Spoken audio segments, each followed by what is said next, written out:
fall into the water. If you're planning a cruise or vacation to Puerto Vallarta, you've probably seen the headlines about the tragic crocodile attack near the Marriott Marina. And if you're anything like me, your first thought was probably, should I still go? When I first heard the news, my first reaction wasn't even about the crocodile. It was shocking that this happened right outside the Marriott Marina. We've stayed there several times. We've walked that exact beach. We've had dinner overlooking that marina. Our boys have run around that property, and we've actually filmed crocodiles swimming in that marina ourselves. So I wanted to make this video because I think there are a lot of people asking the same question. Is Puerto Vallarta still safe? Should you cancel your vacation? Should you avoid the Marriott? Or is this one of those tragic situations that's incredibly rare, but has everyone talking? Before we get into all of that, I do want to say our thoughts and prayers go out to the family of the victim and everyone who witnessed what happened.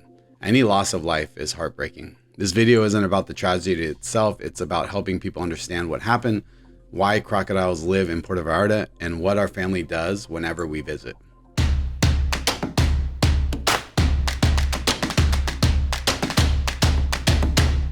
If you're new here, I'm Alex. This is our family travel channel, and together with my wife Erika and our 3 kids, we've been fortunate enough to travel all over the world. Cruises are one of our favorite ways to travel, and Puerto Vallarta has always been one of our favorite ports in Mexico. It actually has a special place in our hearts. I met Erika there about 27 years ago, and since then we've gone back more times than I can count. First as a couple and now with 3 kids. So this isn't just another destination for us. We're very familiar with Puerto Vallarta. We know the marina, we know the beaches, we know the restaurants, and we spent enough time there to feel comfortable sharing our perspective. One thing a lot of people don't realize is that crocodiles have always been part of Puerto Vallarta. They're not there because something changed recently. They're not escapees, they're not pets. They're native to that area. The marina, the hotels, and many of the neighborhoods were built around rivers, mangroves, and wetlands. Long before there were cruise ships, long before there were resorts, those wetlands were home to American crocodiles. As Puerto Vallarta grew, people and wildlife simply ended up sharing some of the same space. That's why if you've been around the marina before, you've probably noticed warning signs in certain areas. Those signs aren't there because attacks happen all the time. They're there because crocodiles live there. It's really no different than going to Florida. When we visit Florida, one of our favorite things to do is take an airboat ride through the Everglades and see the alligators. We don't expect every alligator to attack someone. We simply respect that they're part of the environment. Puerto Vallarta is very similar. I still remember the first time we saw in the marina one just cruising around. It definitely catches your attention. When you see a crocodile swimming where boats are docked and people are walking around, it feels a little surreal. When people see this, they're usually surprised, but for the locals, it's not unusual. They know they're there. They've learned to live alongside them. So would we still go back? Absolutely. If you asked me today, hey, are we going to stay at the Marriott again or head back to Puerto Vallarta? My answer would be yes, without any hesitation. We've had great experiences there. The staff has always been fantastic. The marina is beautiful. There are great restaurants within walking distance, and we'd definitely stay there again. If we already had a trip booked next month, we'd still go. That doesn't mean we wouldn't ignore what happened. It just means we understand that one tragic event doesn't erase decades of people safely enjoying Puerto Vallarta. Now, traveling with kids definitely changes the way you think. When Erika and I travel by ourselves, we're aware of our surroundings. When we're traveling with our kids, we're paying even more attention. We're looking for warning signs. We're talking to the boys about staying close. We're explaining why we don't go to certain places. And that's just part of traveling as a family. When we travel to beaches, especially unfamiliar beaches, my rule is pretty simple. If I can't see my feet, I'm probably not going to get into the water. That's been my rule for years, not just in Mexico, not just because of the crocodiles, but anywhere. If the water is murky enough that I can't see what's below me, I'm probably not getting in.